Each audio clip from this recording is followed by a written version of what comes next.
mundo en constante cambio que usted merece entender, porque es imposible interpretar la realidad que vivimos sin conocer cada uno de sus colores. Porque muchos son los tonos de la actualidad. Presentamos Matices.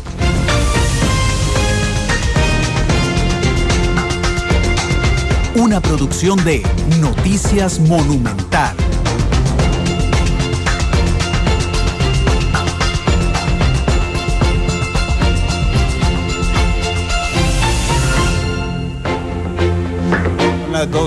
Las 2 más bien con 7 minutos de la tarde. Buenas tardes, bienvenidos a Matices, este programa de Radio Monumental, que es una producción de Noticias Monumental que busca análisis, debate, inclusive aprender mucho sobre lo que ocurre en Costa Rica y el mundo. Hay noticias importantes este jueves a nivel nacional y a nivel mundial. Hay una preocupación judicial de que los diputados de la Asamblea Legislativa soliciten que se anule la reelección del fiscal general. Hay quienes opinan que esto es una flagrante intromisión de poderes entre el Poder Legislativo y el Poder Ejecutivo. Esto desde uno de los flancos. Hay otra noticia política importante esta tarde.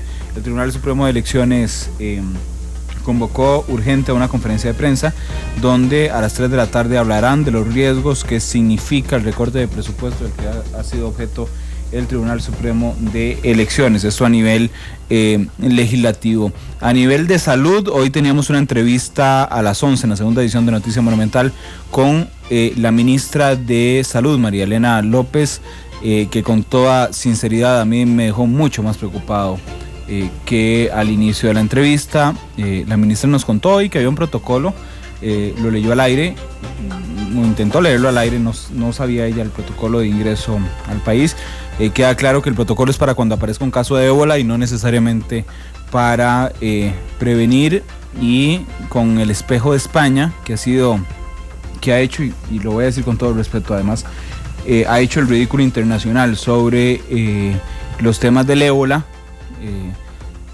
con cosas tan risibles como que la ambulancia que trasladó a la enferma con ébola esa misma tarde trasladara a 7 pacientes más, o que ella fuera a una oficina con 20,000 personas para hacer fila para pedir un puesto. Esas cosas increíbles que pasaron en España y que tienen a Teresa Romero hoy al borde de la muerte con una crisis respiratoria y el primer fallecido en los Estados Unidos. Bueno, esas son noticias de lo que está pasando hoy en el mundo. Voy a saludar a mis compañeros. Alexander Rivera, jefe de información de Noticias Monumental. Alex, ¿qué tal? Buenas tardes. ¿Qué tal, Randall? Muy buenas tardes. Esto del ébola no deja de preocuparnos, y más que la enferma. A mí me preocupan hoy 1000 veces por más. Por supuesto, después de escuchar esta entrevista en la segunda emisión de Noticias Monumental, pues bueno, nos sigue preocupando. Y déjeme contarle que cuando estaba la entrevista al aire, recibimos una llamada en la redacción de un costarricense que venía llegando de España.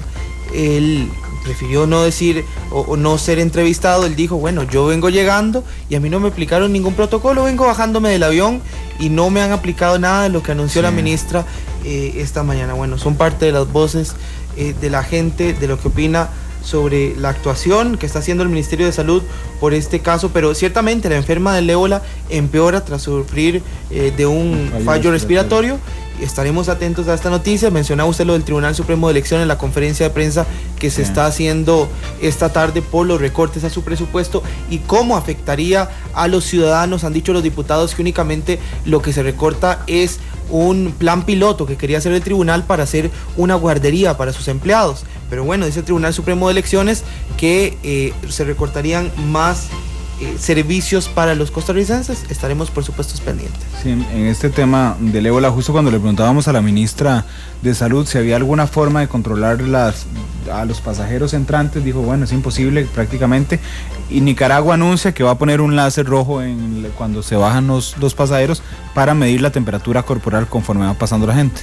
Bueno, esto es interesante, tomando en cuenta que el primer signo es un aumento en las décimas en la fiebre. Isel Martínez, nuestra productora, está con nosotros. Isel, ¿qué tal? Buenas tardes. Buenas tardes, compañeros, y a todas las personas que nos siguen a esta hora en 93.5 FM y a través de Canal 2, la imagen de la radio, en horas de la noche. En efecto, definitivamente es preocupante porque se ve y se percibe, no solo aquí, sino en otros países, cómo se le baja el perfil a esta enfermedad. que mata al 90% de la gente, tiene una mortalidad del 90%. Que se contagia, sí. Y que no tiene cura. Todavía no hay una vacuna que cure eso, porque únicamente lo que se hace hasta este momento es atacar a los síntomas para prevenir la muerte de la persona. Sí, hoy nosotros mismos, si lo hacemos en un ejercicio diario, porque obviamente cuando hablamos del ébola nunca falta alguien que nos diga que es que somos muy amarillistas. Bueno, ¿cuál es la gravedad del ébola? La gravedad son 3.400 muertos, esa es la gravedad, de los brotes de ébola es el más mortal en la historia de la humanidad, nunca el ébola ha dejado tantos muertos como en este momento, y el brote de esta particular, que es la Zaire, es la más mortal de todas, 90% efectivamente de mortalidad. Pero bueno, vamos a hablar de un tema muy interesante. Hace 2 semanas, cuando el presidente Solís estaba en la ONU, hablaba sobre carbono neutralidad y el compromiso de mantenerla para el 2021. Justo esa mañana, un ratito después, entró un comunicado de prensa del Estado de la Nación que está preparando el 20º informe. Y de hecho yo creo que yo lo dije en vivo, es un balde de agua fría, porque, bueno, una de las preguntas que saltaban al aire era qué se ha hecho en este tiempo, desde que a alguien se le ocurrió plantear carbono neutralidad hasta hoy. Bueno, nada, esa es la respuesta fea, horrible, incómoda, pero es cierta, nada. No hemos variado la matriz energética, sigue exactamente la dependencia de los hidrocarburos, seguimos sin aprovechar la energía eólica, por ejemplo, y ese tema vamos a hablar hoy. Así es que a esta hora 2 con, yo no estoy pegando con las 12, 2:13, vamos a presentarles nuestro boceto para posteriormente presentarles a nuestros invitados. Las grandes obras inician con un borrador. Para elaborar el tema de hoy, este es nuestro boceto.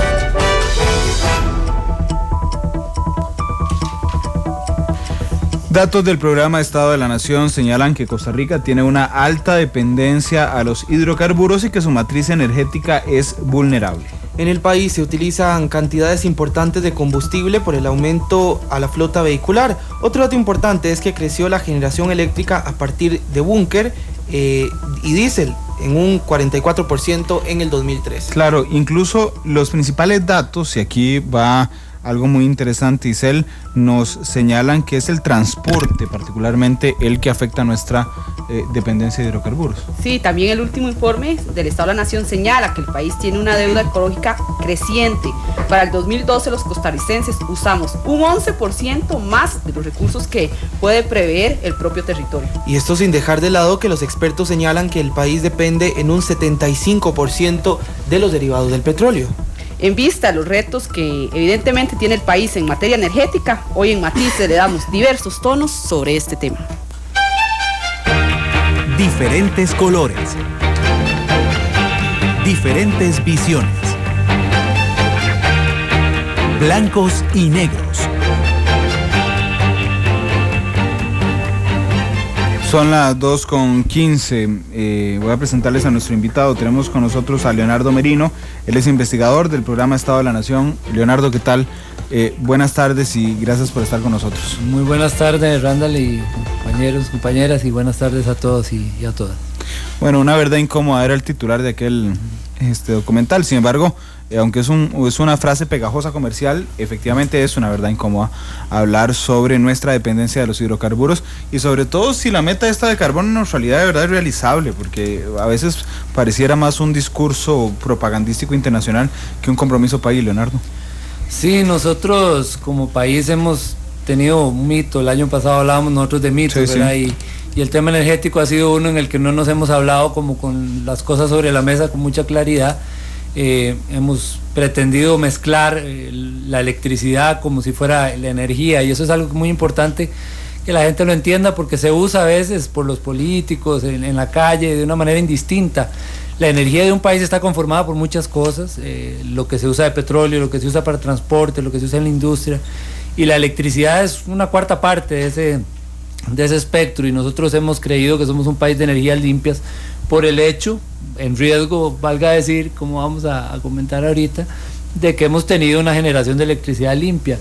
Pero bueno, el país además ha hecho apuestas públicas, internacionales, ha planteado metas, las acaba de ratificar en las Naciones Unidas como la carbono neutralidad, y además le sumó otra, la de que en muy pocos años vamos a estar haciendo un 100% de la electricidad con fuentes limpias, que también planteó el presidente. Pero digamos que a la hora de ver el panorama energético general y la huella ecológica y la huella de carbono de este país, realmente pareciera que el país no ha hecho realmente por dónde entrarle al tema, y es un tema que tiene muy diferentes datos y cosas que más bien preocupan, ¿verdad? Ustedes votaron mitos el año pasado con el informe 19 del Estado de la Nación. Intentemos establecer hoy premisas o verdades. Una cuarta parte, para decirlo de la mejor forma, una cuarta parte de la energía producida en Costa Rica es electricidad. ¿Está bien dicho? De la energía que se consume. De la energía que se consume. Sí, porque la forma de medirlo es lo que se vende, ¿no? El combustible que se vende, la electricidad que se vende. Entonces, de la energía que se consume, el uso de la energía, una cuarta parte es la electricidad. Las otras 3/4 partes son hidrocarburos. Esa es la gran matriz energética nuestra, el gran uso energético nuestro es los hidrocarburos, el petróleo básico. No estamos entonces, don Leonardo, siendo un país como nos hemos vendido de energías limpias. No lo somos, digamos, el consumo energético completo nuestro está dominado por los hidrocarburos. Imagínense que solo el transporte, imagínense, para poner un ejemplo que se lo explique un poco a la gente, solo el diésel, que es uno de los combustibles, es una mayor parte de la energía que usamos que toda la electricidad de todo el país. Solo el diésel es como el 30% de la energía que usa el país. La electricidad ronda el 24-25%. Es decir, realmente no lo somos un país que depende, no somos diferentes, lamento decirlo, de otros países, a pesar de que en la electricidad estemos mejor, en la alta dependencia que tenemos de petróleo, la matriz nuestra no es limpia, es, insisto, basada principalmente en combustibles, y además, que es el rasgo de preocupación sobre el que llamamos la atención un poquito en este último comunicado, en esa parte que el país ha estado bien, que es la electricidad, también resulta que hemos venido aumentando nuestra dependencia de hidrocarburos, y eso es algo nuevo. Cuando uno lo compara, por ejemplo, a mediados de los 90, el 3% de nuestra electricidad era quemando hidrocarburos, hoy estamos por el 11%, es decir, hemos aumentado significativamente también la dependencia de petróleo, hasta para lo que no hace falta, porque este país tiene un potencial de fuentes limpias gigantesco. Pero aquí intentando no caer precisamente en esa confusión en la que hemos caído muchas veces como país, pero también como reproductores del discurso, desde los medios de comunicación, si nosotros ponemos un cuadrado, lo dividimos en 4, esa es nuestra matriz energética. Uno de los cuadritos dividido en 4 es la electricidad, esa es donde hemos logrado aplicar energías renovables, ¿verdad? Pero sin embargo le estamos robando pedacitos a ese cuadrito, volviéndolo, integrándolo al resto del cuadro, que son los transportes particularmente que requiere la energía de hidrocarburos.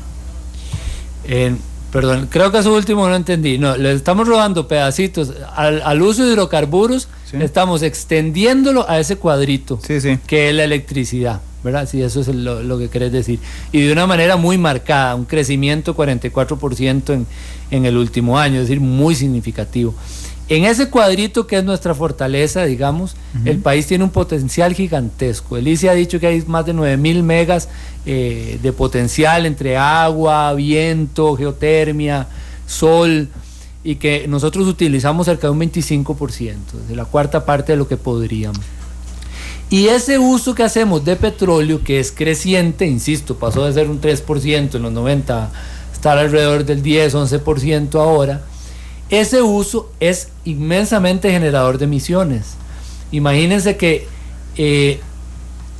los hidrocarburos con los que hicimos electricidad solamente significaron en el 2012, esto es una estimación que acaba de presentar el ICE hace poco, en el 2012 fueron el 9% de la electricidad, pero fueron el 72% de las emisiones del sector eléctrico. Es decir, para resolver ese pedacito que no estamos haciendo con fuentes limpias, estamos emitiendo una cantidad gigantesca e innecesaria de gases de efecto invernadero.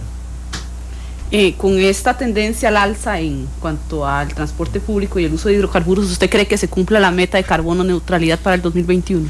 Bueno, la pregunta está muy bien hecha porque solo puedo responder si uno cree o no. Eso es una de las cosas relevantes sobre la meta de carbono neutralidad, es que no se estableciera cómo se mide, ni quién la mide, ni un mecanismo formalmente establecido. Eso solo se hizo muy recientemente para la certificación de empresas de carbono neutralidad, pero hay que recordarle a la gente que una cosa es la meta de que el país sea carbono neutral, a que una empresa se pueda certificar.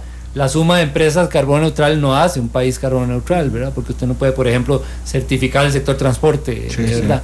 Por poner un ejemplo. Entonces, como no hay una medición, uno solo puede observar si las tendencias de este país han sido o no en el camino a la carbono neutralidad. Hay dos cosas que medir: las emisiones y cómo el país también ha recuperado cobertura o ha mejorado su capacidad de absorber carbono. Nosotros comparamos ambas cosas con mucho detalle en una década a partir de la huella ecológica y nos dimos cuenta que, cierto, a nivel forestal hemos logrado ganar, hemos reducido la huella forestal alrededor de un 15% en la última década, pero la huella de carbono la hemos aumentado 43%. Es decir, lo que hicimos con la mano lo borramos con el codo. No alcanza la recuperación de cobertura forestal que el país haga, no se compensa para absorber la creciente cantidad de emisiones. Las emisiones están creciendo 5 o 6% al año, solamente bajan cuando la crisis económica golpea y la gente de repente consume un poco menos. Las únicas pancitas bajas que uno ve en las emisiones de este país tienen que ver con crisis económicas y no con política. Entonces, considerando que no hay forma de medirlo, la que sacó el ministro saliente diciendo que habíamos alcanzado un 81% fue ampliamente cuestionada por expertos, digamos, y creo que aquí Lenín Corrales estuvo una vez explicando algunas observaciones de ellos muy técnicas sobre por qué no era una medición muy efectiva, pero digamos, lo que está claro es que no habiendo un sistema y viendo las tendencias, no pareciera que el país se encamine a mejorar en la posibilidad de la carbono neutralidad y que es una meta, digamos, está la meta sin los objetivos medibles a la par, el sistema de conocimiento, y las tendencias no parecen. Si en este país, por ejemplo, cuando se habla de hacer política energética para la carbono neutralidad, si le hablan a uno, por ejemplo, de cambiar bombillos, que no se me entienda esto como un desprecio, porque eso hay que hacerlo, ¿verdad? Pero digamos, cuando la gente habla de resolver el problema eléctrico en la fracción del cuadrito, que es con petróleo, en el total del consumo energético estamos trabajando sobre un 1% del problema. Si no tocamos al sector transporte, que nadie ha tocado significativamente en décadas, no estamos en camino de atacar al principal emisor y el principal consumidor de energía. Entonces, no pareciera. En resumen, digamos, las dos tendencias me dicen: lo que mejoramos en cobertura forestal no alcanza lo que empeoramos en emisiones. La energía solar es muy cool, además es amigable con el ambiente, pero no corrige tampoco esto, porque no tiene que ver con el transporte. Seguimos estando en el mismo cuadrito, Leonardo. Exactamente, es que si el país realmente quiere transformarse en materia de consumo energético y emisiones, el cuadrito hay que trabajarlo, pero tiene que agarrar los otros 3 cuadritos y transformar significativamente en todo sentido: infraestructura, planificación urbana, tecnología, estímulos fiscales, para que se transforme el transporte de este país. En el próximo informe va a salir una cosa comparada sobre la flota vehicular de este país, que pasó en los años 90 eran 400,000 vehículos a 1.300.000 vehículos, que por persona son un montón comparativamente con otros países del mundo. Sí. Este país tiene esa cosa que uno podría decir que es buena y es mala, de que hay una franja de población gigantesca que puede tener un vehículo, y que las alternativas de transporte público ni son más limpias, ni son mejores, ni son eficientes. Entonces, pues todos andamos en carro, ¿verdad? Básicamente, casi es un transporte unipersonal. Leonardo, ¿quién, nada más para intentar establecer también una cronología, ¿a quién se le ocurrió hacer carbono neutralidad? ¿Eso fue en la administración Chinchilla? No, eso fue en la administración Arias. Él presentó la meta alrededor del 2006, 2007 creo. Okay, fue presentada la meta, y se oficializó en la administración anterior, fue que salió como una estrategia formal para la carbono neutralidad, pero la meta existe en el gobierno de Oscar Arias. 7 años han pasado, más o menos, no hemos hecho nada en 7 años. No hemos hecho nada y digamos, ¿Y el margen... 7? Estamos a la mitad. El margen es muy poco de tiempo, digamos, para reducir significativamente emisiones. Nosotros hicimos una estimación muy simpática, que es que dijimos, la carbono neutralidad es una meta que no sabemos cómo medir y es muy difícil. Pongamos otra, lo hicimos como un ejercicio del Estado de la Nación.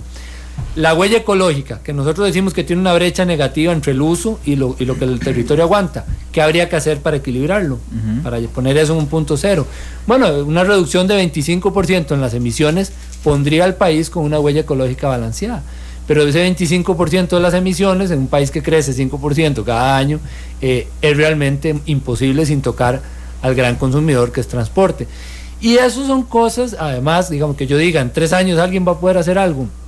Yo con mucha sinceridad le diría, si yo fuera asesor del gobierno, diría, digamos, siendo muy optimista, si usted logra en 4 años terminar el gobierno habiendo llegado a acuerdos con los sectores sociales y establecido un plan para resolver el tema de transporte efectivo, con recursos identificados, con competencias identificadas, y usted termina el gobierno diciendo, tengo ese plan y el acuerdo, hizo muchísimo, porque esos son procesos muy lentos. Hay actores económicos muy fuertes a los que le han tenido pánico, valga decir, los políticos durante muchos años, como los transportistas, ¿verdad?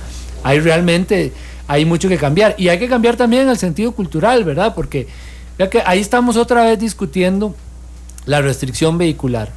Yo no sé, no tengo el estudio si el impacto ha sido o no ha sido significativo, pero hay un impacto que no se mide y que me parece se olvida a la gente que propone ahora la eliminación, y es el de que nosotros aceptemos como ciudadanos que un Estado puede ponerle restricciones al uso de recursos como esos y al impacto ambiental, y eso nos duele mucho. Y nosotros en un país vamos, hasta porque nos obligaron a usar el cinturón de seguridad, fuimos a la sala cuarta, ¿verdad? O sea, a nosotros no nos gusta eso.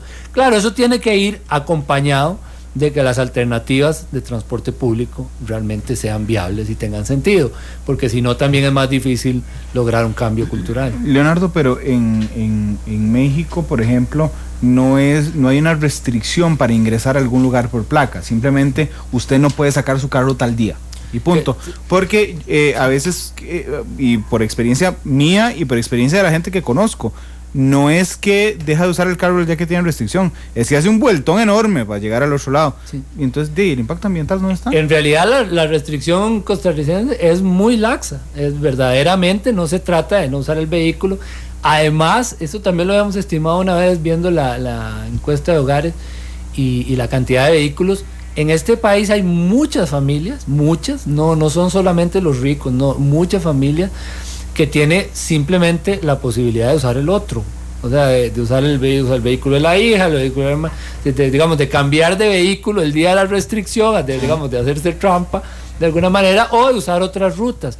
El impacto ambiental es, digamos, no sé, yo no conozco en los años que estaba en el Estado de la Nación, si se ha podido medir de una manera muy, muy concluyente. Uno lo que puede estimar es, en teoría, el 20% de los vehículos están afuera, en esa zona, pero digamos que eso es muy probable que no suceda, que simplemente se usen otras rutas.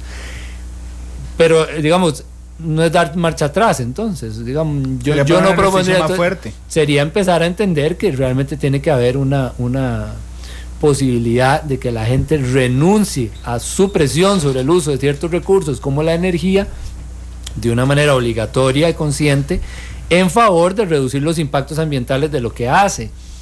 Y eso nos cuesta mucho, pero insisto, eso es un cambio muy lento por una razón. Eso implicaría también un territorio urbano más planificado. Aquí tenemos 2 millones de personas en un pedacito de territorio, son 31 cantones, de los cuales muchos todavía no tienen ni siquiera la regulación básica, carreteras, infraestructura y sistemas de transporte con algunos grados de lógica imperdonables. Ustedes conocen que hay rutas de este país que la diferencia final son 500 metros, la que llega a barrio X y el que llega a barrio Y, pero todos vienen hasta el centro de San José y se parquean en 2 cuadras, ¿verdad?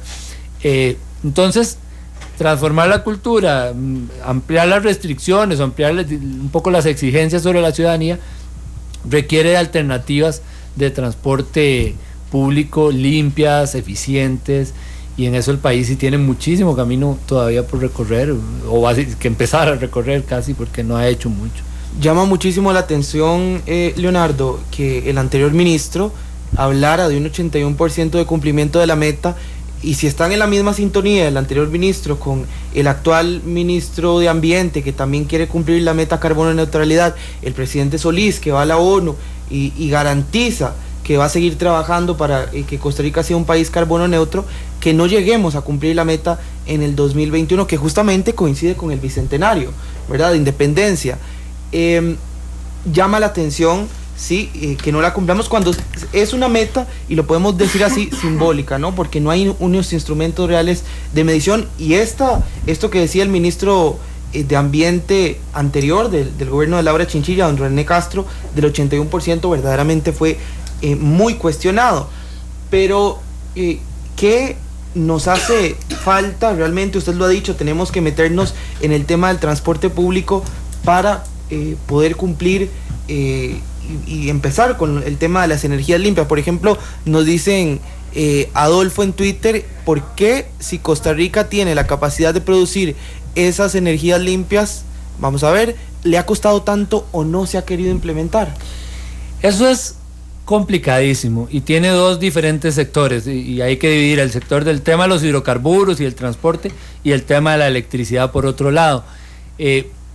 Primero quiero retomar lo que estás diciendo, el valor político y el valor en imagen. Por ejemplo, renunciar a una meta como esa es una cosa de mucho peso, pero yo le diría, el nuevo ministro es estadístico, si no me equivoco, ¿verdad? Él conoce ese tema.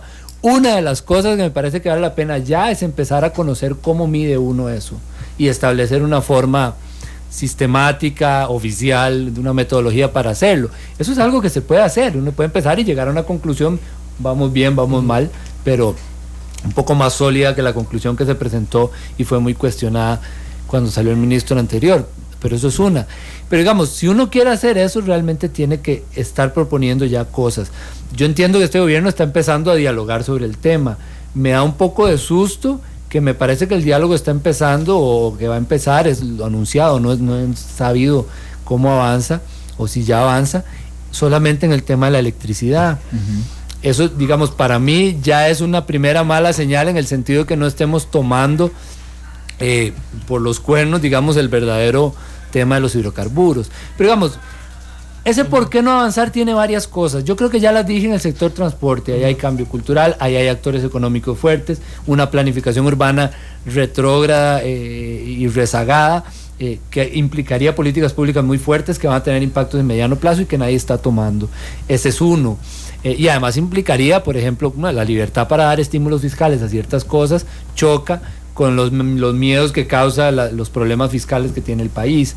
Entonces el tema, por ejemplo, de si beneficiar o no nuevas tecnologías, por ejemplo en vehículos, choca también con si hay plata o no hay plata, y vale la pena o no reducir impuestos. Pero en el caso de la electricidad es muy curioso, porque el caso de la electricidad, y eso lo digo con todo respeto de verdad hacia el esfuerzo que hacen, por ejemplo, las organizaciones ambientalistas en este país, en el caso de la electricidad, la mayoría de la sociedad civil está en contra de cualquier alternativa, y probablemente con razones muy sólidas, ¿verdad?, en términos del impacto ambiental que han tenido en algún momento la construcción de represas. No me cabe duda que en términos de que ya las cosas no se hacen como antes, primero se hacen, después se pide perdón. Por ejemplo, ya no se puede hacer una represa sin consultar a los pueblos indígenas, pues verdad, eso ya está claro, ya es otro mundo que en los años 60 o 70, o por lo menos debería serlo. Estamos claros en que la geotermia es un tema que tiene su grado de polémica, si abrir el Portillo o no en parques nacionales, pero lo cierto es que como en todos los casos hay buenas razones, no hay absolutamente ninguna alternativa de energía limpia que no sea de disenso, que no tenga oposición. Si hay grandes proyectos hidroeléctricos, tienen oposición por ser grandes; si hay pequeños, tienen oposición por ser pequeños. Si hay geotermia, hay oposición también. En el caso de la energía eólica, en todos los casos hay un poquito de resistencia.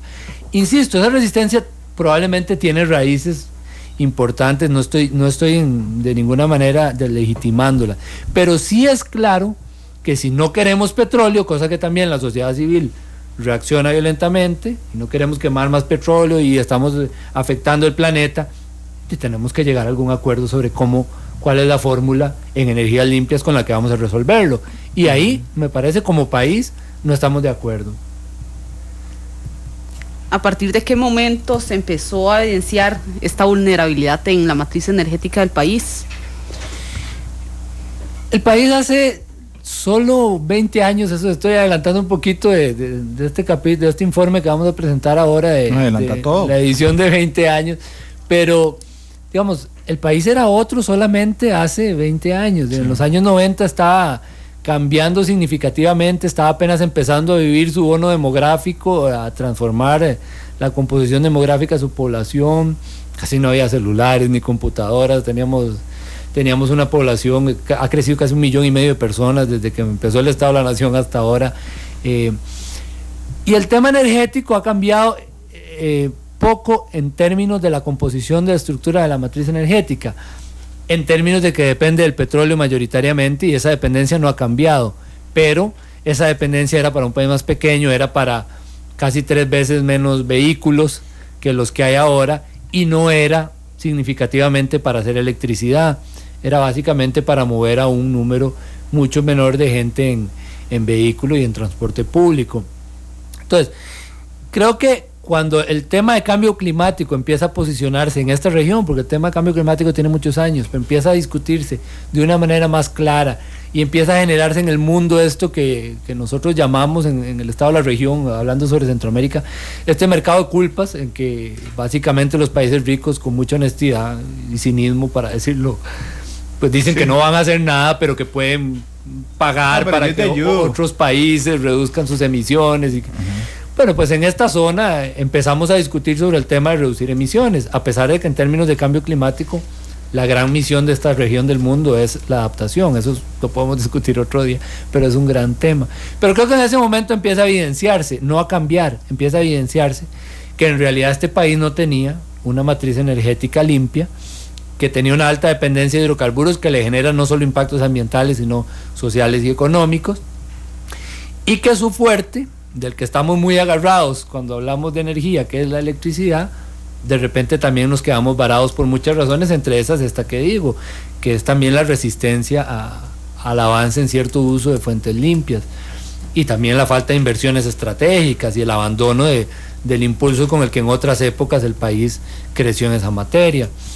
Entonces creo que quizá en ese momento y ya durante la última década y media el país ha tenido más evidente, y ahora en niveles más preocupantes, la certeza de que es un país emisor, de que es un país dependiente de los hidrocarburos, y de que las fortalezas que tiene en la electricidad también están siendo más vulnerables.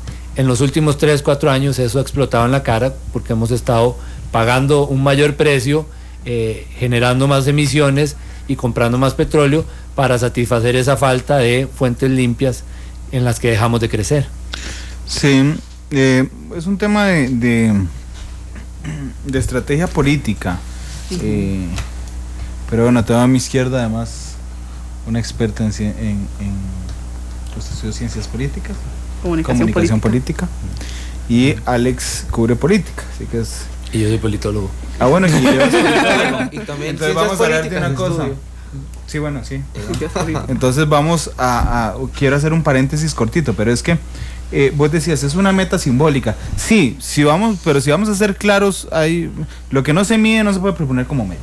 Digamos, si usted parte de una, ¿verdad? Es absolutamente impopular renunciar a la meta, ¿sí? Pero entonces usted no va y la reproduce a la Asamblea General de la ONU. Aquí la pregunta es si fue una meta o nada más fue un discurso, ¿verdad?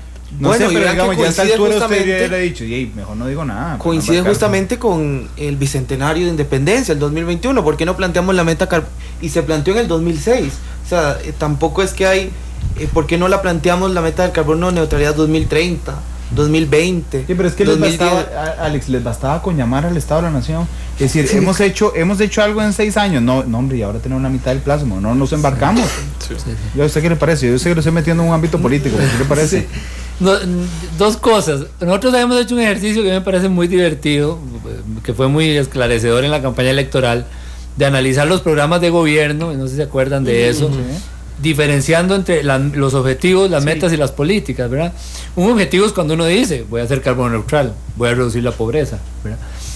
De eso está lleno, ¿verdad? Hay 2.400 y pico de objetivos en los planes de gobierno. A eso uno le puede poner una meta medible, ¿verdad? Es decir, voy a reducir la pobreza en 3 puntos porcentuales en 5 años, qué sé yo, ¿verdad? Para poner un ejemplo, o bueno, voy a la carbono neutralidad como meta medible con este sistema que compara esta cosa con la otra y llega a estas conclusiones que vamos a medir cada 3 años, qué sé yo, un conjunto de cosas que hagan la meta medible.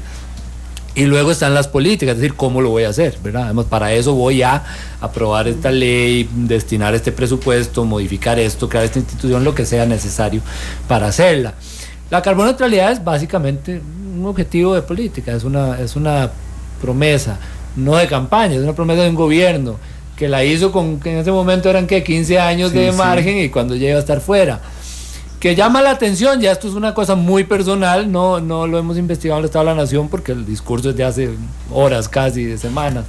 Que llama la atención que sea reforzado como una meta país ahora en Naciones Unidas, en el marco de la discusión de cambio climático, sí, a mí personalmente me llamó mucho la atención, porque digamos, uno puede venir y plantear, y sería ideal, cuál es la situación país en términos de la meta.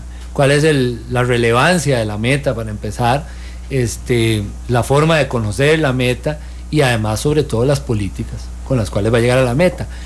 Si estamos empezando a hacer mesas de diálogo para discutirlo, el tema energético en el conjunto, yo no creo que ese diagnóstico exista. Digo, me disculpe el ministro y el gobierno si realmente es así, pero yo no lo conozco, yo no conozco que realmente exista con claridad los objetivos, las metas medibles y las políticas específicas, sobre todo en términos de emisiones, por las cuales estamos reforzando la idea.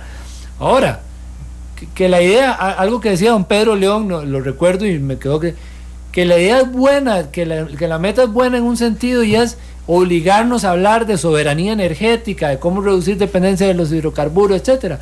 Sí es buena, pero que vayamos en el camino y que eso pueda tener un peso incluso negativo para Costa Rica si no lo logra, un país que se ha posicionado en sus políticas ambientales o sobre todo por la conservación, es muy complicado y puede dejarnos, digamos, un poco mal parados, que es algo que el próximo informe de Estado de la Nación, a presentarse el 11 de noviembre, va a traer, que es una comparación en dos temas específicos de Costa Rica en materia ambiental que nos demuestra que a lo mejor no somos tan excepcionales como hemos creído. Yo creo que viene a que no.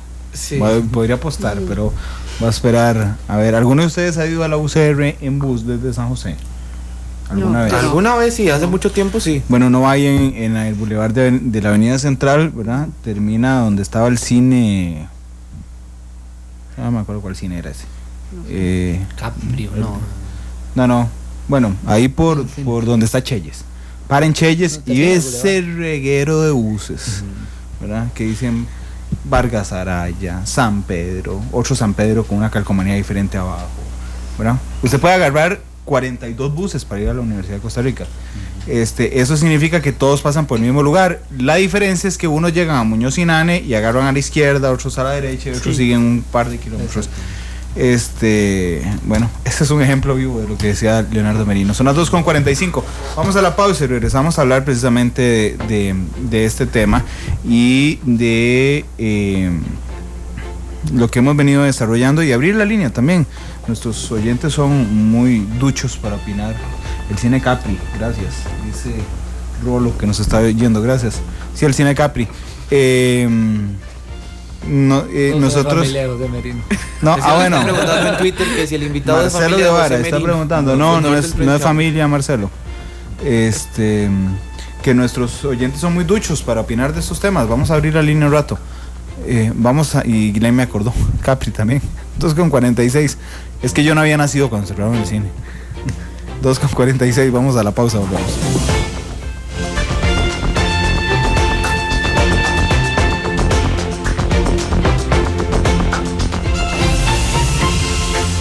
porque la realidad tiene muchos tonos, matices.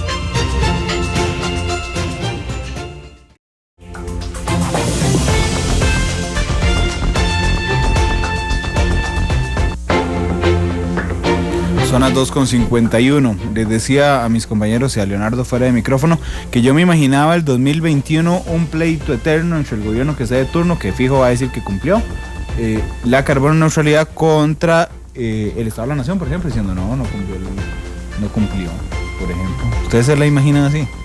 Por supuesto. Sí. Usted dice que sí se cumple. Bueno, pero es que si es una meta que no tiene algún instrumento de medición, sería muy ingenuo un presidente que llegue en el 2021 a decir no la tenemos, porque significa, nos dejaría muy mal parados a nivel internacional, más cuando el presidente Solís va a la ONU y se compromete, porque va a ser una marca país. Alex, pero vos crees, digamos, yo me imagino, vamos a ver a quién, a un presidente, a François Hollande en la Asamblea General de la ONU.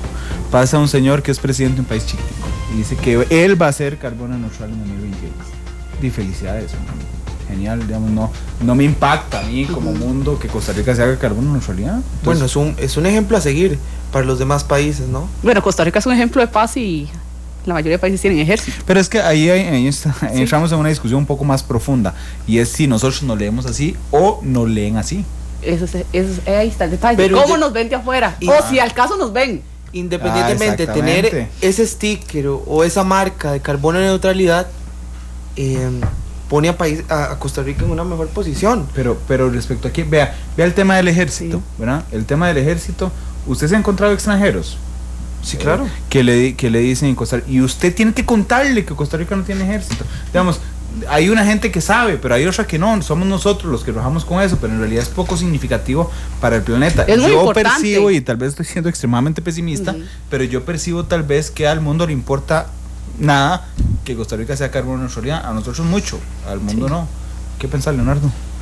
Bueno, para no ser agarrado con el pasado y todo, yo tengo que decir una cosa, y es que parte de la imagen que se ha hecho Costa Rica en materia ambiental tiene una raíz muy fuerte e importante, y no es gratis, digamos, en una cosa, y es que Costa Rica realmente tomó decisiones tempranas en lo primero que en el mundo entendimos que era hacer ambiente, que era conservar biodiversidad y ecosistemas.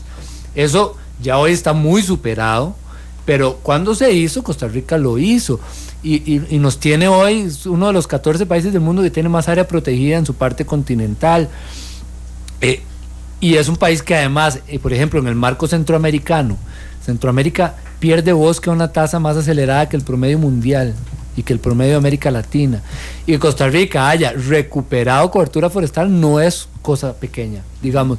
Entonces, en la agenda verde, que lo llaman, está la agenda verde, la agenda gris, la agenda café. En la agenda verde el país realmente tiene una base sólida. ¿Qué nos pasó en los años 90? Nos estalló en la cara enterarnos, como se fue enterando el mundo también, que los problemas ambientales estaban afuera de las áreas protegidas, que tenían que ver con todo el uso de los recursos naturales, con la energía, con las emisiones, con la contaminación, el uso del agua, con el uso del territorio, el riesgo de desastres, la generación de residuos, etcétera.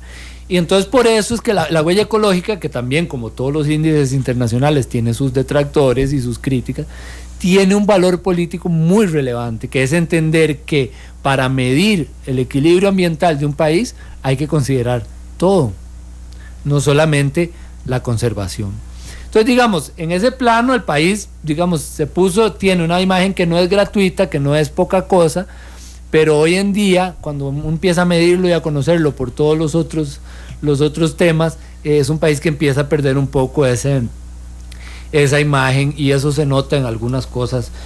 Pongo como, por ejemplo, ahora mencionaba, cuando salió el índice de desempeño ambiental hace unos meses, hubo una reacción muy fuerte en el gobierno, incluso en las autoridades de la administración anterior específicamente, porque el país aparecía perdiendo puestos muy marcadamente, del tercer puesto al puesto 54 en 2 años, ¿verdad? En la medición del 2012 al 2014.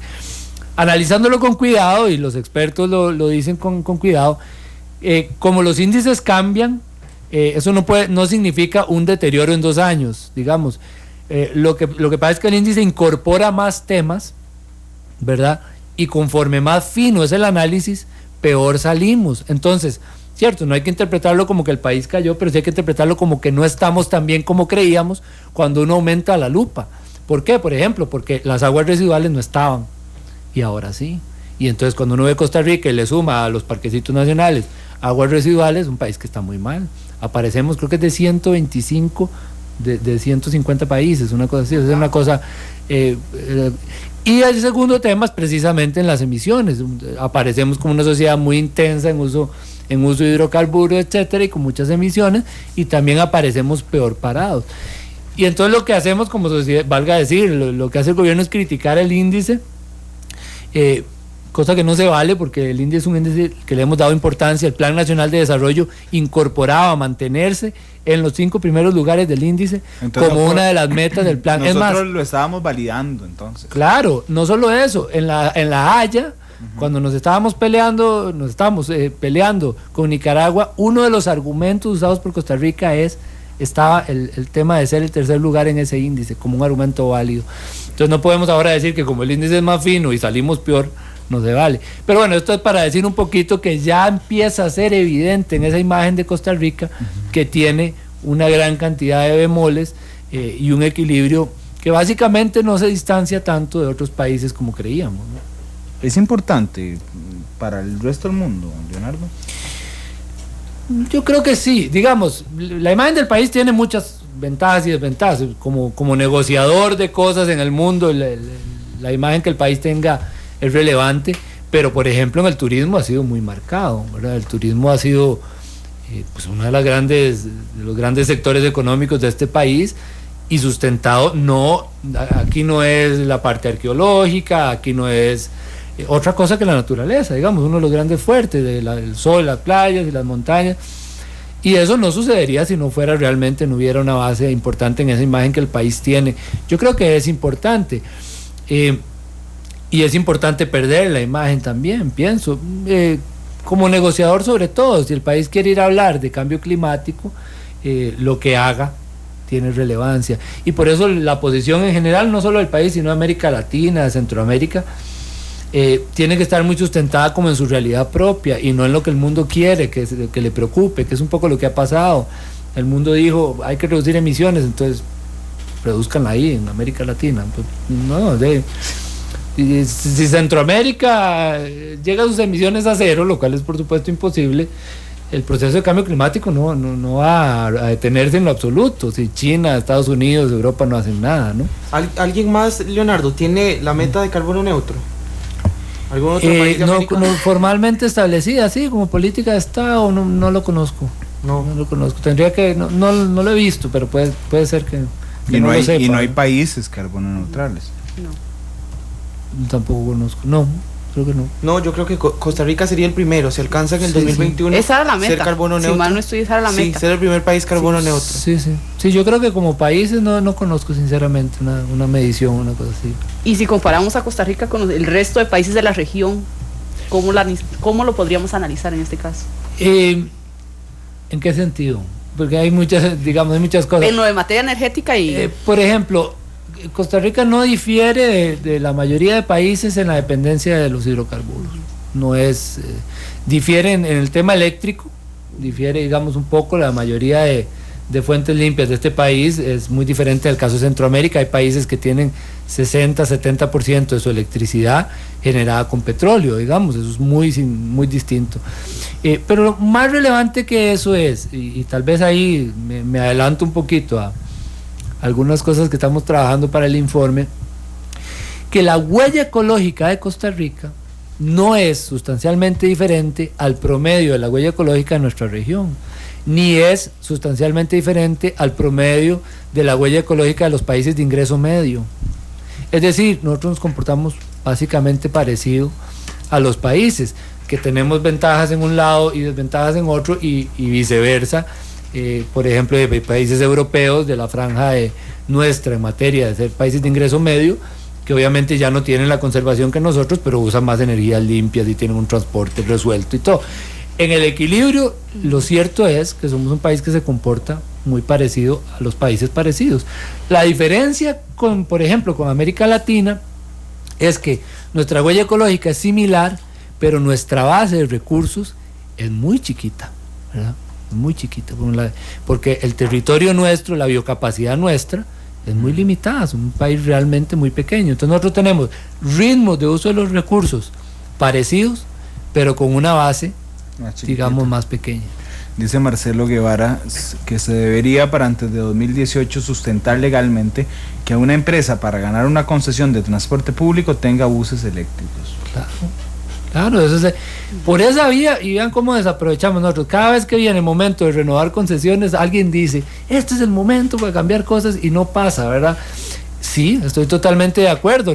Por supuesto, eso siempre pasa por negociaciones. De repente uno no le puede decir a un sector que tiene que tener los recursos y la capacidad de pasarse un día para otro, pero si tuviéramos 10 años de estarlo pidiendo, uno podría haber empezado un proceso gradual para que se transformara la flota, pero no hemos empezado ni de cero. ¿Cada cuánto se renovará una concesión de transporte público de una empresa? Eso no lo sé. Porque imagínense, no sé, 10 años, digamos, yo le puedo advertir a una empresa, esta es la última vez que se la renuevo, la próxima vez, como lo hicieron con los buses años, que tenían que tener rampas de seguridad, tanto parecido podrían hacer. La ley 7600. Sí. Exactamente, eso, tiene que ser progresivo, yo dije, o sea, no, eso no es un cambio en 3 años, uno no cambia el sistema de transporte público, pero no hemos empezado ni de cero. Bueno, y recientemente el presidente Solís prometió, ¿no?, un sistema en la ONU, un sistema de buses amigables con el ambiente, un sistema de transporte público. Y ahorita que hablamos de transporte, yo me encontré en 2 años. Aquí en 2 años sí, prácticamente. Sí. A ver si, ojalá lo logremos, ¿verdad? Para que un batazo del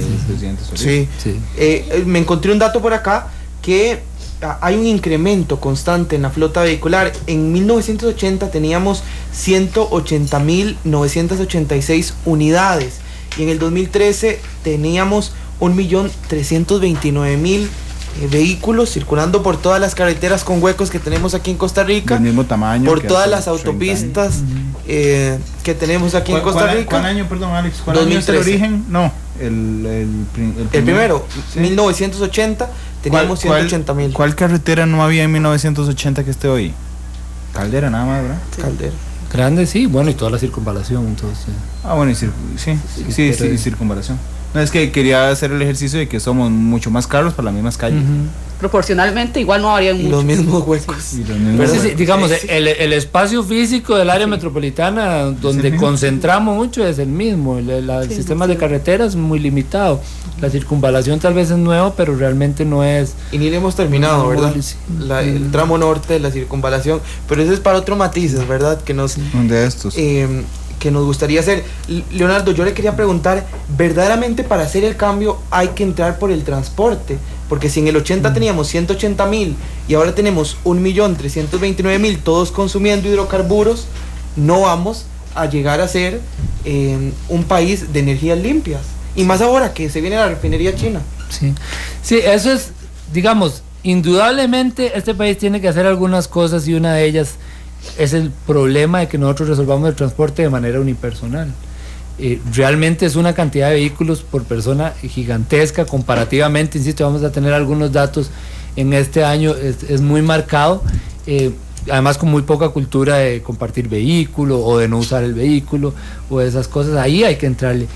Pero realmente, digamos, mi impresión es que los países que han logrado resolver de manera significativa esto, lo han podido hacer por la vía de las alternativas de movilización masiva en transporte público, además limpio, porque digamos nosotros que avanzamos a tener un tren urbano, lo estamos haciendo también quemando hidrocarburos, lo cual es, digamos, un poquito una marcha atrás. Pero sí, realmente este país transformó, para empezar, transformó todo su perfil urbano-rural, desde los años 80 y 90 empezó a equipararse, y hoy en día 72% de las personas viven en centros urbanos. Eso genera una carga en términos de automóviles, en términos de... Crecimos en población y crecimos en esa densidad de vehículos. También crecimos en densidad de vehículos de transporte público, pero con esos defectos que hemos estado. No son alternativas realmente eficientes.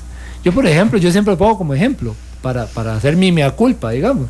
Y yo uso mi carro, porque yo para para ir en un viaje que son 12 minutos entre Escazú y Pavas a trabajar, tendría que agarrar 2 buses y movilizarme más o menos 6 kilómetros más de lo necesario, digamos, en 2 autobuses diferentes, que además andan quemando también combustibles, para llegar a mi trabajo. Entonces, bueno, el vehículo realmente es una opción, pero cuando un país tiene opciones que permiten esa movilización de manera eficiente y además limpia, uno deja de usarlo, la gente se acostumbra. Yo me acabo de topar a Mónica Araya, quien me hubiera querido invitar acá, me la acabo de topar un día de estos, y me comentaba que una de las cosas que detesta venir acá, porque ella está viviendo entre Costa Rica y Noruega, donde se casó, es manejar. Y un tico, uno le dice eso, digamos, es como parte de su vida cotidiana, como, ¿verdad?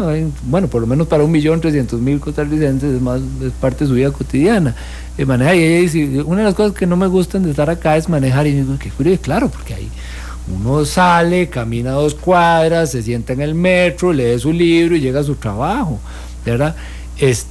Eso aquí es muy distinto, ¿verdad? Muy distinto. Sí, y más bien manejar le impide, digamos, aprovechar su tiempo. Leonardo, a mí me parece una contradicción clara, digamos, ¿es excluyente una nueva refinería y la meta de carbono neutralidad? Bueno, ahí me metes en el plano de la opinión personal, porque, digamos, con el sombrero del Estado de la Nación yo no puedo decirte pues eso con esa libertad. Digamos que bueno, pues, ya me pusiste ahí un poco, yo te puedo dar una opinión personal.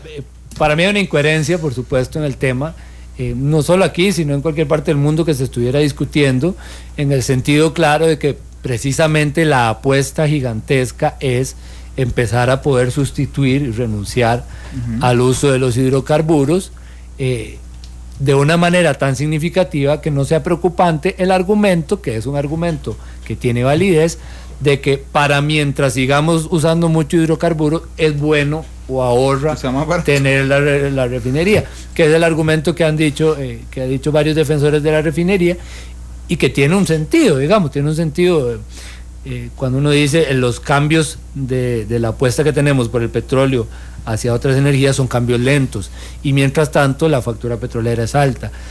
Pero si el esfuerzo nacional que se puede poner en eso e internacional, o sea, si los recursos con los que una cosa como esa se hace, un país como este, que en el fondo sigue siendo pequeño, ¿verdad?, los apuesta en resolver energías limpias, yo creo que se gana más, ¿verdad? Yo creo que, vos no puedes hablarme en nombre del Estado de la Nación, pero yo creo que técnicamente no es tan complicado comprobarlo. Vos nos decías que las panzas, ¿verdad?, son el impacto económico. Eso significa que la gente solo deja de usar el carro cuando los combustibles están más caros. Si hacemos una refinería para tener combustibles más baratos, no necesita uno 2 dedos de frente para saber que vamos a estimular seguir dependiendo de hidrocarburos, señorita Martínez. ¿No sería mejor empezar a crear conciencia en la población para que ellos se den cuenta de lo que está pasando y lo que implica utilizar mucho el transporte individual, y después empezar a trabajar en estas políticas? Sí. Y eso hay que hacerlo, y eso va a ser lento, porque tal vez entre los chiquillos, las chiquillas, eso ya hay cosas de esas que vayan calando, pero yo insisto en una cosa: nosotros tenemos una cultura muy complicada en eso. Somos en temas ambientales, en términos generales, los ticos tenemos un defecto, y me incluyo, valga decir, y es que nos encanta imaginar que el gran enemigo es otro, es alguien rico que está allá en su mansión y viene y me echa a perder mi río o mi paisaje. Eso generalmente es cierto, digamos, digamos, los megaproyectos. Es un estereotipo basado en la realidad, que tiene sus cosas reales. Pero para mí hay un gran enemigo que no moviliza, por ejemplo, la sociedad civil. Y es ese comportamiento cotidiano de todos. Uno ve que el tema de transporte es el gran problema energético, y hay más movilización de oposición por ejemplo, a represas hidroeléctricas, que la movilización que hay para transformar el sector transporte.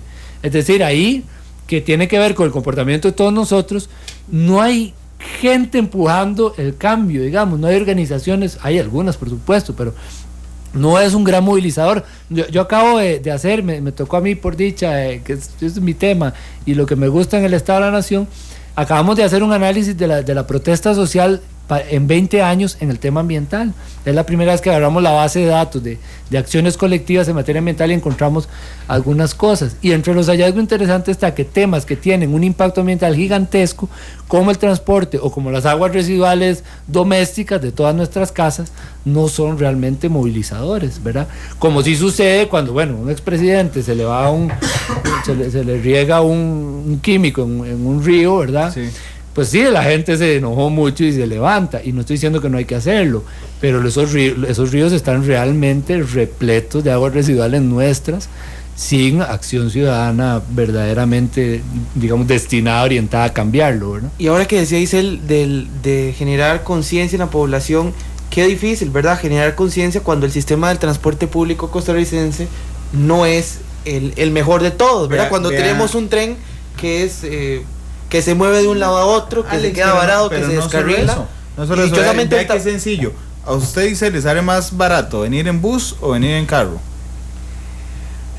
Depende de todo lo que se analice. En Tablón. Sí, en Tablón, me equivoqué. Bueno, pertenece a todos, no importa, todos es el distrito. ¿Le sale más barato en carro o en bus? Por tranquilidad y por comodidad y por tiempo, que finalmente eso también hay que valorar, pues sería mucho mejor venir en carro.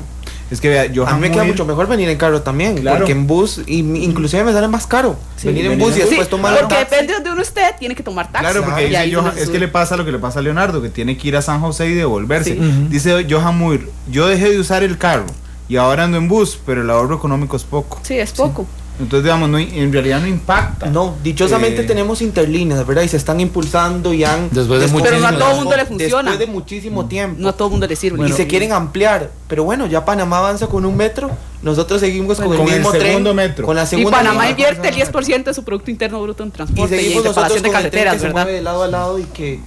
son como contextos un poquito diferentes. Y tenemos y estamos exactamente en la misma geografía, digamos, no podemos poner de excusa las lluvias, por ejemplo. Son las 3:14. Vamos a habilitar la línea telefónica 905-222-0000, 905-222-0000. ¿Cree usted que lleguemos a ser carbono neutrales en el 2021? Aquí los voy a comprometer, que he dicho que no estamos en el noticiero. Isel, ¿usted cree que lleguemos a ser carbono neutrales en el 2021? No, porque no hay cómo medirlo. Puede en el discurso un político decir somos carbono neutral, ajá, pero de ahí, si las estadísticas y los estudios, por ejemplo, los que hace el informe del Estado de la Nación, dice que estamos aumentando la huella ecológica y que tenemos más emisión y que estamos dependiendo más de los combustibles, pues sería un discurso, sería una falacia. El discurso sería una falacia. Ok. Ustedes pueden opinar al 905-222-0000, 905-222-0000. La pregunta es muy fácil. Pueden hablar de lo que quieran, pero la pregunta es si ustedes creen que lleguemos a ser carbono neutrales en 2021, y vamos a plantearla también en redes sociales a esta hora para oír sus opiniones. ¿Usted cree que lleguemos a ser carbono neutrales en 2021? Yo digo que sí, que el presidente de turno en ese momento no va a ser, digamos, él va a decir que cumplimos la meta, él o ella, no sabemos si va a ser, sin una medición que tengamos. Que realmente está sucediendo. No es solo decir, sino lo que realmente está sucediendo. Va a ser él, Alex. Bueno, ahí no. Va a ser él, no es por ser machistas, que ya todos sabemos quiénes van a ser los candidatos del 2018, entonces todos son ellos. Podría haber salir ella también, una mujer en estos próximos 3 años. Y vamos a ver qué opina Solís, Figueres, Pisa, Guevara y Hernández si quiere, no sé, 3:15. Tenemos una llamada telefónica. Buenas tardes, ¿cuál es su nombre? Buenas, Adrián Peraza. Adrián, gracias por llamarnos. Mire, ¿Usted qué cree? La respuesta a su pregunta es muy fácil, no. Porque en este país, así como ustedes dicen que por comunidad, por tranquilidad es mejor andar en carro, ¿cuántas miles de personas en este país están pensando lo mismo? Por eso es que ahora ocupamos una refinería. Yo aquí voy de Naranjo a mi casa, voy caminando porque yo no saco el carro. Bueno, pues primero porque no tengo.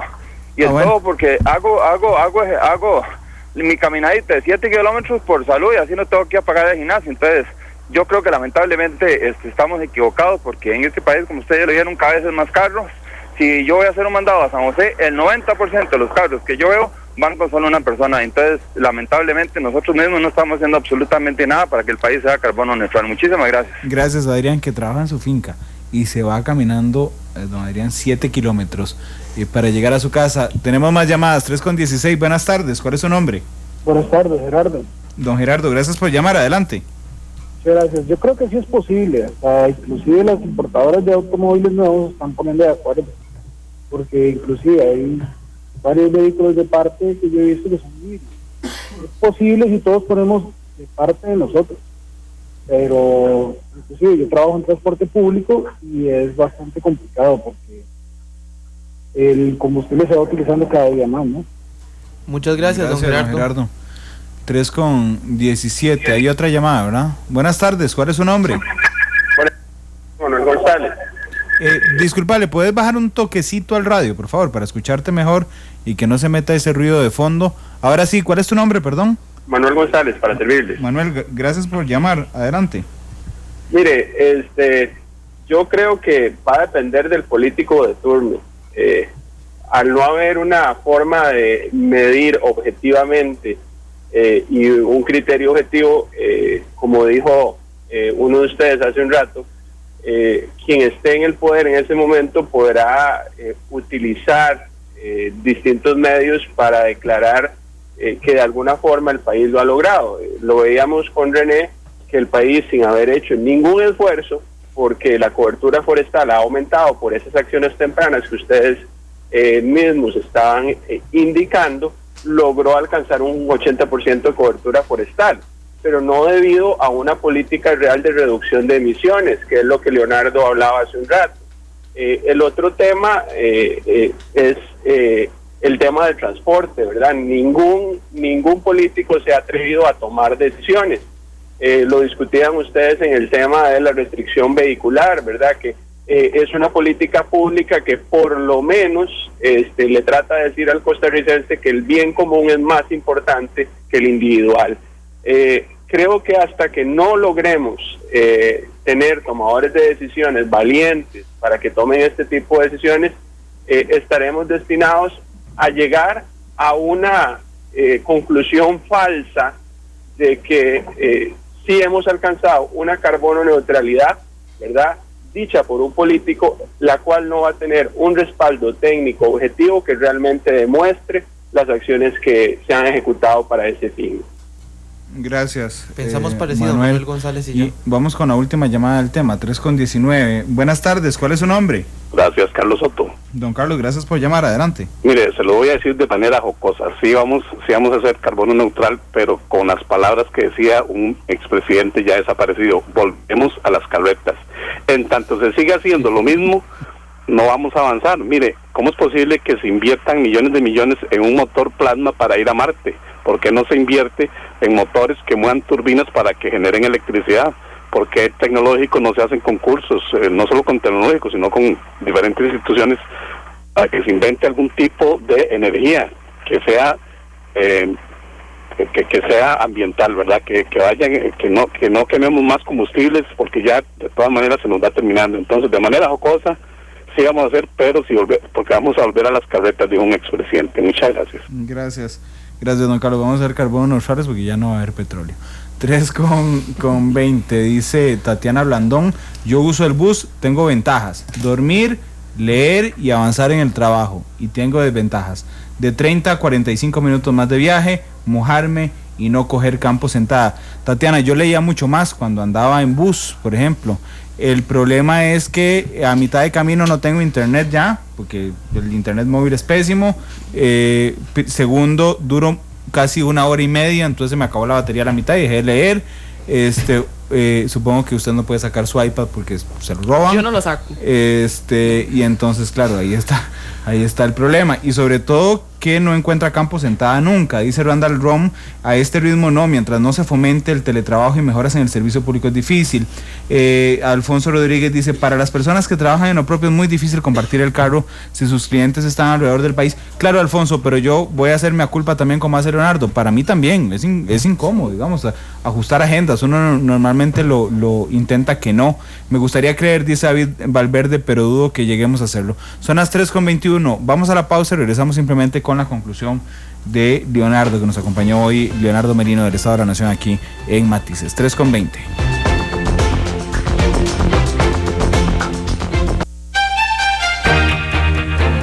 Matices.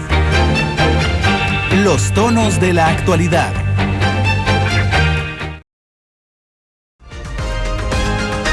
La actualidad, sus tonos, sus contrastes.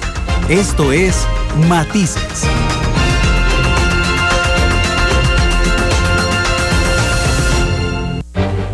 Todos los colores y puntos de vista se mezclan. Llegamos a las conclusiones en nuestro Arte Final. Nos quedan 2 minutos nada más que se los vamos a dar a Leonardo para que concluya después de todo lo que hemos hablado hoy en Matices, que nosotros, y se los digo con toda transparencia y orgullo, hacemos el esfuerzo y creo que nos sale bien para hablar de temas que son importantes. Leonardo. ¿Cuánto tengo? 40 minutos de cierre. No, tenés 2 minutos. No, primero es entender que el tema de la energía es un tema muy relevante, que no es poca cosa, es muy relevante porque es la principal explicación de la insostenibilidad en el uso de los recursos en el país, es el principal impulsor de la huella ecológica negativa de Costa Rica. En el marco de cambio climático es un tema que está en el mundo, está puesto, no es poca cosa, tiene altos impactos ambientales, económicos y sociales, cumple con todas las características de un gran tema que discutir. El país ha logrado algunas cosas, es más eficiente que hace 20 años, tiene un marco normativo institucional más elaborado, pero tiene grandes deudas el país para lograr transformar las tendencias que han sido de crecientes emisiones, de creciente dependencia de los hidrocarburos. Una de esas es ordenar su territorio urbano, es una cosa que abarca más temas que el energético, pero tiene implicaciones. Costa Rica tiene que dejarse, tiene 50 años de estar diciendo que va a ordenar territorio y ya es hora de que lo haga. Tiene que trabajar la dependencia del petróleo y en eso el sector transporte es el gran consumidor, es el gran emisor y es el gran tema porque es de muy lento cambio y necesita políticas muy fuertes y firmes y también paciencia para llevarlas a cabo hasta el final. Ese es el gran problema energético, digamos, y en materia eléctrica, que el rescato ha sido la gran fortaleza del país y hoy en día es muy vulnerable y están en una situación particular de mayor dependencia de petróleo también. Hay que trabajar el asunto de las fuentes limpias. Ahí es más fácil. Ojo que sustituir petróleo es un debate mundial complejo, de verdad, que implica grandes costos y cosas, pero en electricidad es imperdonable. Costa Rica usa el 25% del potencial que tiene, ha dejado de hacer inversiones estratégicas, necesita diálogo entre todas las partes para que efectivamente se consideren todos los aspectos ambientales, sociales y económicos, pero debe avanzar en su capacidad instalada para producir electricidad con fuentes limpias. Bien, gracias, muchísimas Leonardo. gracias. Hay 2 mensajes que nos dejan en Facebook. Dice Laura Marín Gamboa que ella sí tiene carro, pero que los buses la dejan cerca, es mejor viajar. Vamos a ver que no se abre este comentario. Nos dice también Francisco Soto que él vive a 10 minutos de su trabajo, le gusta viajar en bici, pero que tiene que dejar a la esposa en el trabajo de ella. Y bueno, y acaba de tener un bebé, entonces ya no puede andar en bicicleta, pero son parte de los mensajes, están bastante apuntados también en Facebook. Bueno, Isel, gracias, Alex, gracias, Leonardo, muchas gracias además por estar con nosotros. Hoy hemos aprendido mucho y hemos dicho las cosas finalmente como son, y esa es la intención de Matices. Son las 3:29, México ha capturado a Vicente Carrillo Fuentes, el líder del cártel de Juárez. Los esperamos. Si sigue mal la Teresa Romero, la muchacha con ébola en España. Los esperamos en la tercera emisión de Noticias Monumental a las 7 en punto. Feliz tarde. La repetición de Matices hoy a las 8.